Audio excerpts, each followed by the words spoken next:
Kung naghahanap ka ng townhouse na hindi lang maganda pero practical at family friendly, ito na siguro ang hinahanap mo. Malapit sa scout area, may solar power backup at may 2-car garage na perfect para sa convenience mo at ng pamilya. May 4 bedrooms rin dito at ang pinakamagandang feature dito is merong bedroom sa baba para sa mga kasama nating senior sa bahay. At ang best part, yung price range natin is nasa below 20 million lang. My name is Angelo Ragudo from Townhouse Central and welcome sa ating house tour number 110. Tara, samahan niyo ako.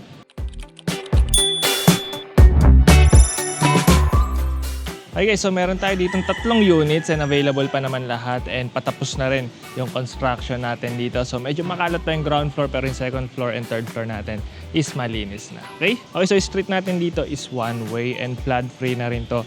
Kasi kung makikita nyo pataas tong street natin dito. Napasok tayo dito sa ating 2-car garage. Elevated na rin yung garahe natin mula dito sa ating street level.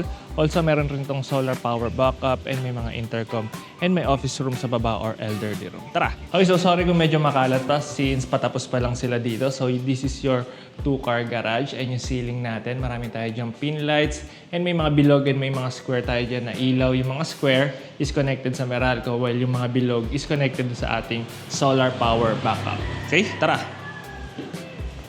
So maski dalawang SUV kasya dito sa ating garahe since mahaba tong garahe natin. Okay? Okay, so dito sa garahe rin natin, meron na rin tayo dito ang CCTV dito sa garahe natin and dito sa buong property natin is equipped na rin ng CCTV. Okay? So dito pagpasok mo, sa taas pa yung main door natin pero dito may secondary gate tayo for additional security purposes na rin. Pero almost lahat ng project nila kahit sa location is merong ganito. Okay? Tara! Sliding to, sabay ito, parang casement. Nabubuksan niya dyan. Pagpasok mo dito is your utility area and your laundry area. Dito yung inyong laundry area. Diyan na rin yung abang para sa drain ng washing machine natin. Dito may cistern tank and water pump nandito. Sabay yung tanke natin, yung elevated tank natin is nandun sa bubong. Andun na rin yung mga solar panels natin sa bubong. Okay? Ito na rin yung air well natin mula dito sa baba hanggang dun sa taas. So tatlo yung source of ventilation natin. Meron sa harap, meron sa gitna, and meron sa likod. Okay? Dito yung ating dirty kitchen. Stainless steel na single sink. May grease trap na rin tayo dyan and ayan, meron naman tayo water supply on this side. Na dito naman sa likod, meron tayong parang French door pero hindi sila pantay. May mga glass panels na rin tayo dyan. Wooden frame design na rin yan. Dito yung ating elderly room. Pwedeng maging office room or guest bedroom pero ang luwag neto. Wala tayo talagang source of natural ventilation dito pero dito may skylight dito sa part na to. So yung source of ventilation natin is dito sa pintuan natin. Pero wala tayong bintana dito. Okay? So dito yung inyong magiging headboard while dito yung inyong magiging media wall. So magkabilang side na itong pintuan natin, meron tayong built-in wardrobe na floor to ceiling. Ayan, may cabinet space tayo dyan. May mga open shelves. Pati dito sa side na to is floor to ceiling. So very premium na rin yung cabinetry natin dito. Okay? So lahat rin pala ng rooms and bawat floor is merong intercom so hindi na kayo magsisigawan. So itong bedroom na to is meron ring ensuite toilet and bath. Okay? So, ito, pwede nyo pang palitan to ng shower enclosure na glass na sliding door. Depende na sa inyo yan. Andito yung shower set natin, may pagka-bohemian. Yung style ng tiles natin dito sa side na to. So, may floating vanity cabinet tayo dito, maliit na sink. May medicine cabinet na rin tayo dyan, sa gitna yung toilet. And dito, yung shower area natin, stainless steel na rin yan. Okay? So, yun lang para dito sa ating first floor. Akit na tayo sa second floor natin. Nandun yung ating main living space. Tara! So, kung townhouse developer ka and may townhouse project ka na gustong i-feature dito sa aming YouTube channel, kindly send us a message dito sa aming contact number or dito sa aming Facebook page. Okay? Tara! Pag akit mo, meron ka pang main door dito, pero wala pa siyang door lock. So, I think digital door lock na rin yung ilalagay dito. And pagpasok mo is your dining area dito sa side na to and living area naman dito sa part na to. Merong fluted wall panel, may CCTVs na rin tayo dyan. Malaking set of window dito. May sliding window dyan and then fix itong dalawa natin. So medyo dark na rin yan, smoke yung finish niya so hindi ganun ka-harsh yung pasok ng liwanag dito sa ating living area.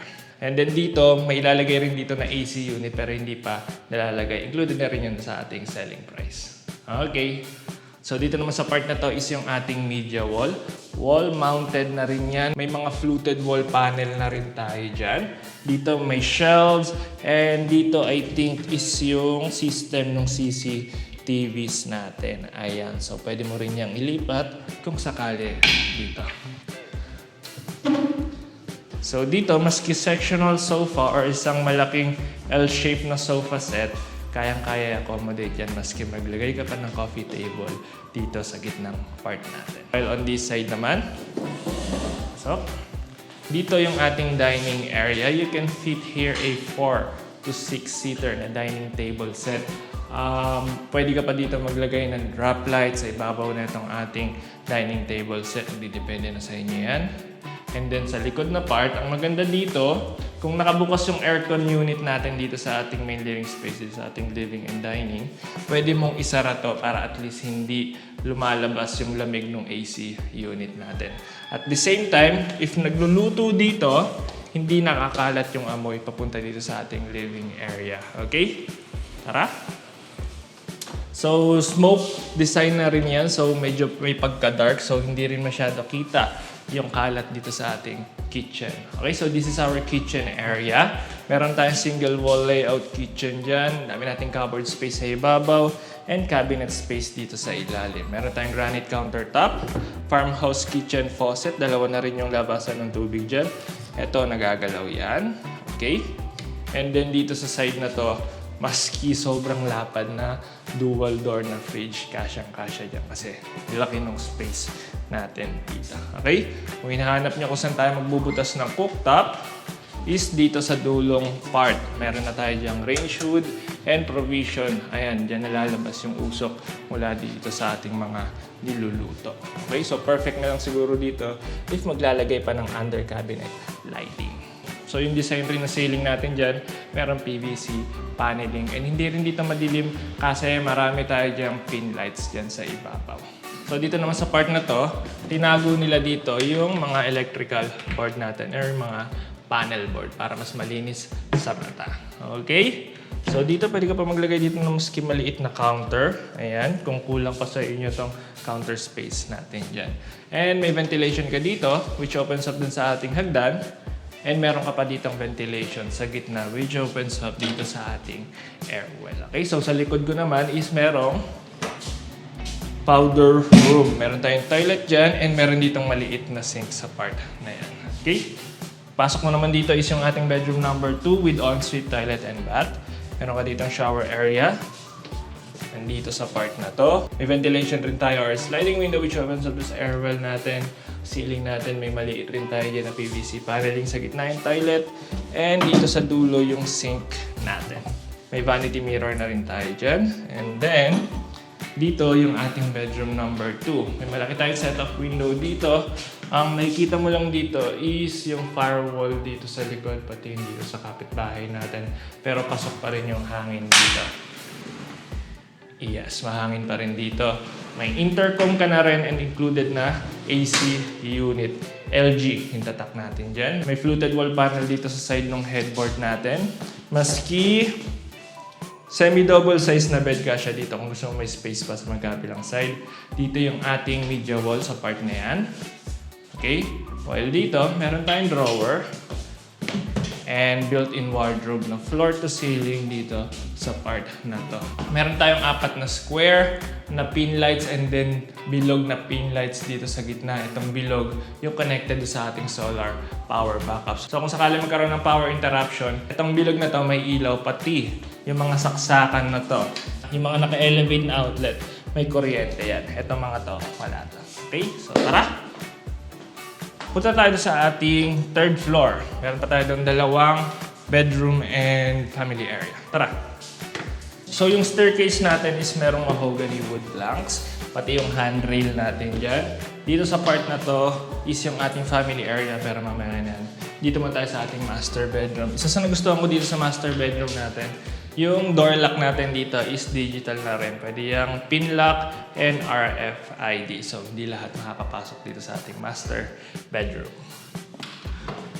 Pasok mo, may intercom ka na rin. Dito sa kaliwang side ko yung floor to ceiling natin na built-in wardrobe. Mula dito hanggang dito sa part na to. May ensuite toilet and bath na rin, pero mamaya na yan.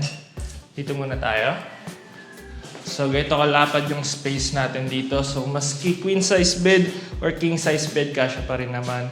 Magdidepende na lang sa inyo kung gusto nyo isagad pa ng konti dito. Dito naman yung inyong media wall sa part na to.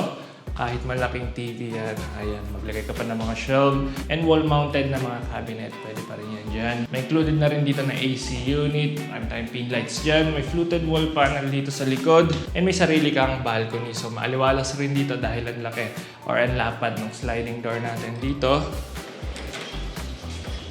Ang laki na rin or ang luwag na itong balcony natin dito. Pwede ka dito maglagay ng coffee table set. Maski dalawang upuan, kaya i-accommodate yan. Dito, covered rin tong part na to. May PVC paneling. And maganda yung design ng glass natin dito. Tempered glass. May pagka-smoke or dark yung design natin dyan. Balik tayo. Yung flooring natin dito is merong vinyl tile flooring. Medyo premium na yung design natin dyan. Yung dalawang AC unit natin dito sa third floor mula dito sa master bedroom. Pati dun sa last bedroom natin, connected na rin yan dun sa ating solar power backup. Okay? Then, dito rin pala, aside pa dito sa built-in wardrobe natin dito na floor to ceiling, meron pa tayo dito sa part na to. Okay? Tara! So, kung gusto mo medyo mas lumuwag pa, itong master bedroom natin, pwede nyo patanggal to kung sapat naman na itong built-in wardrobe nyo dito. Okay? Tara! Dito yung ating ensuite toilet and bath. Ang maganda dito, yung toilet natin dito is smart toilet na rin yan. Disaksak yan. And may sensor. Yan. Ito yung mga type na merong sensor na automatic magtataas. Tataas kapag may tao pumasok dito. Pero hindi pa nakasaksak yan. Okay, so dito may mga shelves tayo pero wala tayong exhaust fan sa taas. Andito yung exhaust fan natin. Diretso na yan sa bubong natin. Maganda rin dito. Meron sabitan dito. Ayan. Friendly sa mga matatanda. So if nakaupo ka dyan, nahirapan ka tumayo. Ayun. Okay? Now, dito yung ating shower area. Ito yung shower space natin. Wala pa siyang shower enclosure na glass. Pero ayan, may nakalagay na dito na shower curtain. Then on this side is yung ating vessel sink with cabinet na rin. And LED vanity mirror pero hindi pa siya nakasaksak. Okay? Tingnan natin.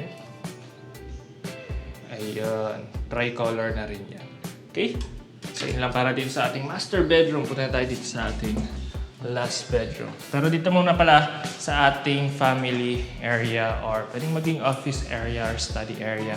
Lalagay ka na lang ng table dito sa part na to. Pwede ka na lang rin maglagay ng sitting area. Dito kung sakaling nakalock yung pinto nila mami and ayaw ka pa papasukin. Pwede ka muna tumabay dito lalo na kung may kasalanan ka. Okay? Ito yung ating waiting room papasok sa ating confession room. Okay? Let's go! Dito pala yung system ng ating solar power backup. Andyan sa part na yan. Andito na rin yung battery natin. Ayan, isang system na rin yan. Okay? Tara! Pasok mo dito. Nasa loob na rin yung ating airwell dito. May casement door dito.